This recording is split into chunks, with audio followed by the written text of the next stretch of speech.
All right, so wild times, right? Government shutdown. We're past that now, and the speculative nature of us, going over what we thought was going to happen, whether we were to see a market crash or whether we were to see no net effect via the government shutdown on risk assets, has panned out today. Primary drivers of risk on sentiment today are the increased probability in the market pricing in a premium for rate cut odds. And that we did cover and touch on in detail this week, accurately as always. So just going over what we had talked about and touched on at the beginning of this week, just to keep you guys in the loop. Anybody that has not been paying attention to the fundamentals, this is why it's so important that you do, because you won't be lost as of today if you are fine-tuned with what we've been talking about. So we'll go over that in detail. We'll also talk about Rico asked a really good question in the Discord today. Why did the ADP figures not spark recessionary fears? So we'll go over that today as well in the report. I made sure to type that out and answer that question for you, Rico, if you're on the call today. And this report will just leave you guys understanding why the market is up, what the market is now pricing in compared to our previous reports, and where we currently stand. The only thing that this report does not cover is what is set to come out later on this week. Now, I'm not too entirely sure. Like I said, this is the first government shutdown that we've seen since 2019. And so I don't know how the market's going to react the remainder of this week. Tomorrow we're supposed to get, or we were supposed to get unemployment claims. And then on Friday, we were supposed to get NFP figures. I don't know if because of the government shutdown, we're going to get that information or not. We're still going to continue to react to the data if we do get it, how we would normally react.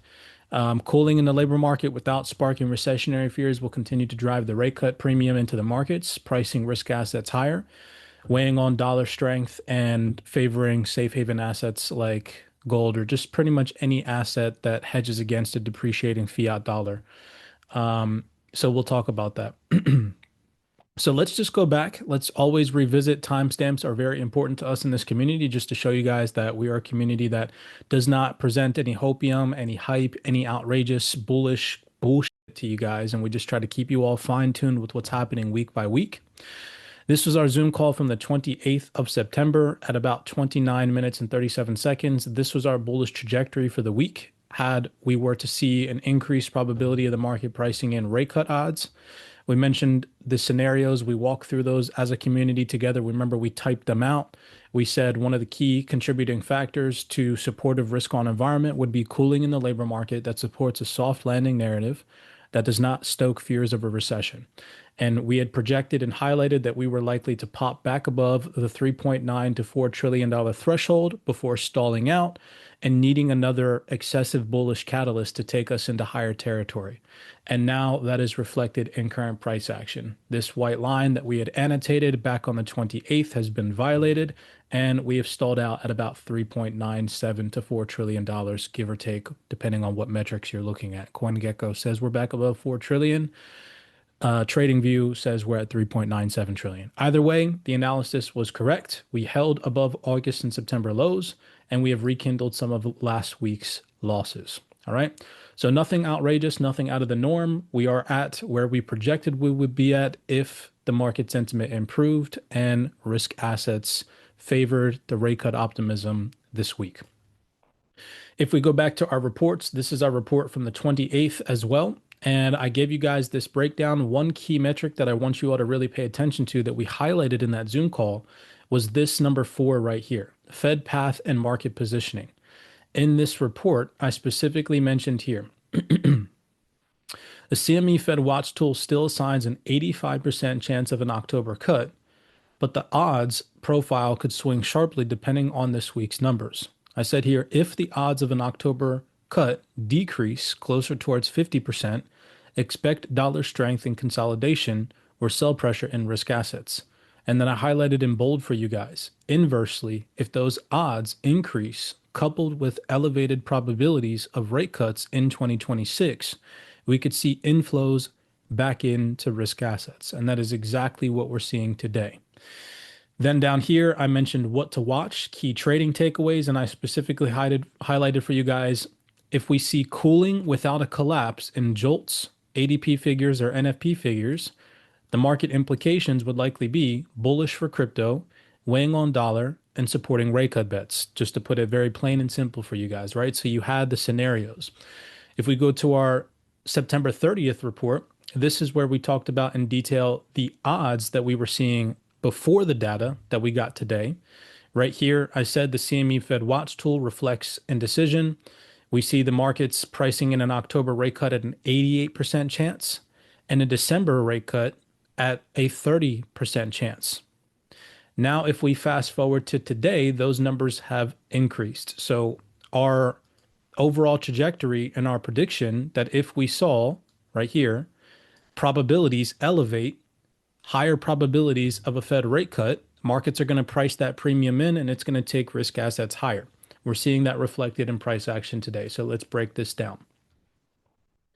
This is today's report. I'll make sure to drop it in the chat for you guys. It's very thorough, at least I think that this is probably one of the most thorough reports that I've done because I saw a lot of questions from you guys and I don't want anybody to be confused. So let's read this in and all the way through. The cryptocurrency market surged by more than $100 billion today, driven by a perfect storm of weakening labor data, soft manufacturing activity, and a rapid repricing of Federal Reserve rate cut expectations. Together, these developments fueled a decisive shift in investor sentiment back towards risk assets, with digital assets at the forefront. The spark came from the ADP employment report, which revealed a loss of 32,000 private sector jobs in September. This was a dramatic miss compared to expectations of a 52,000 increase, and it followed a downward revision for August, which now shows a small decline instead of job growth. This marks the first back-to-back monthly job drop in payrolls since the height of the COVID-19 crisis. Despite solid economic growth earlier in the year, it's clear that employers are becoming far more cautious, pulling back on hiring and signaling that the labor market is cooling at a faster pace than previously thought. You can see that here in the jobs data report. The sharp miss in the ADP report shows, oh, sorry, excuse me here. Let me ask this question. So this was Rico's question in the Discord. Why did this data not spark recessionary fears? All right. It's important that you understand the difference between JOLTS jobs figures, ADP, NFP, unemployment claims, and unemployment rates. Albeit they all show metrics into the labor data, they each show different specific metrics, and some of them weigh on recessionary fears more than other. The ADP figure, usually if it does show a sharp decline, does not tend, at least historically speaking, to feed into the recessionary narrative. Long story short, because the market doesn't take it as the actual unemployment report or the NFP report. So let's read this. The sharp miss in the ADP report showing a loss of 32,000 private sector jobs didn't trigger recessionary panic because markets understand that the ADP is not the official jobs report. It often diverges from the Bureau of Labor Statistics non-farm payroll, and traders typically wait for that release before drawing firm conclusions. Instead, today's print fits into the broader story of labor market that has been gradually cooling. Excuse me, let me reread that. Instead, today's print fits into the broader story of a labor market that has been gradually cooling for months, which is exactly what the Federal Reserve has been aiming for in its soft landing effort. Cooling means fewer new hires, not a wave of mass layoffs, and that distinction is important. When I say cooling means fewer new hires, not a wave of mass layoffs, what it's really pointing out is the difference between a healthy slowdown and a recessionary collapse. In a cooling labor market, companies simply become more cautious. They slow down their hiring plans, they post fewer job openings, and they let natural turnover reduce headcount rather than cutting large portions of their workforce. This is very different from what we've seen in recessions, where employers slash jobs aggressively, unemployment spikes, and wage growth falls sharply. Today's ADP miss shows that businesses are tapping the brakes, not slamming them. They're being careful with new hires, but they're not yet resorting to a firing in bulk. That nuance is why markets are reading this data as part of a soft landing story rather than the start of a severe recessionary downturn. So Rather than sparking fear, the ADP miss, it just reassured the markets that the Fed will step in, most likely, with odds of an October rate cut now at a 95% probability and a December rate cut at a 78% probability.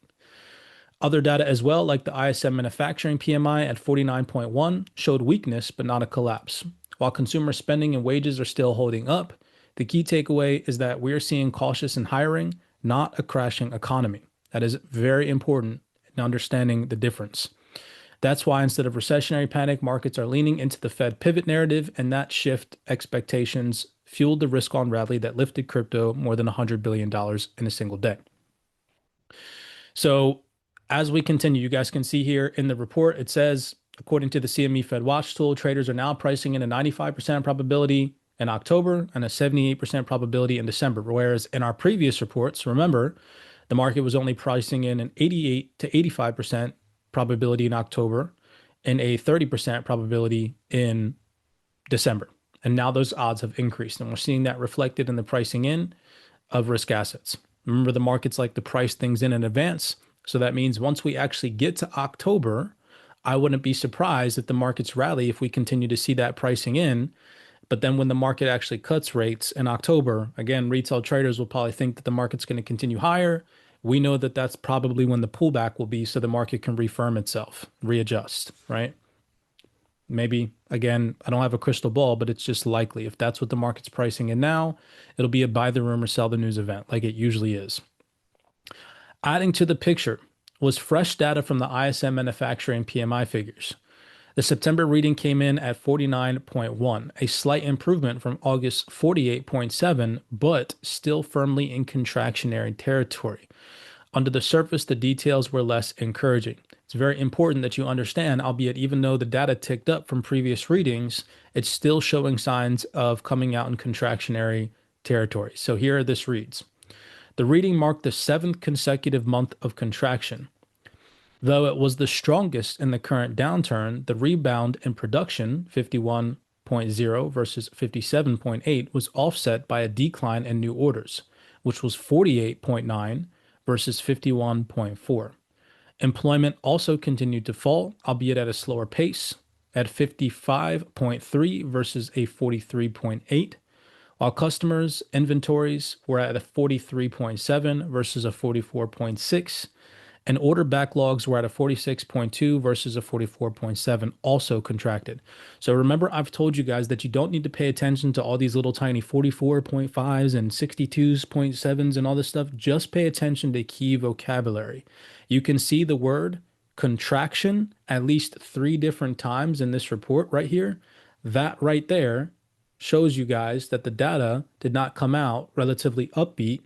In expansionary territory, we know that expansionary territory data usually tends to drive demand higher for dollar and weigh on risk assets. Inversely, words like downturn, words like contractions, words like softness in demand, all those things usually tend to benefit risk assets. Why? Because those types of vocabulary words feed into the rate cut narrative.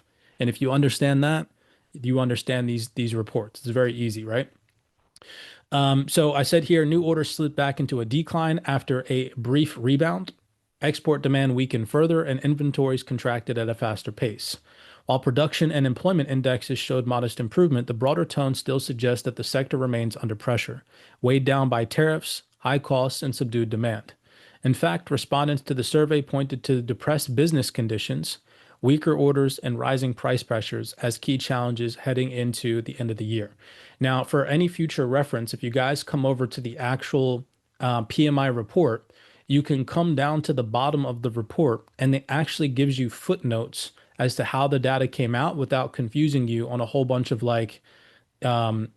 percentages and whatnot. And it says right here, like, these are all the commentaries from business leaders after the PMI reports come out.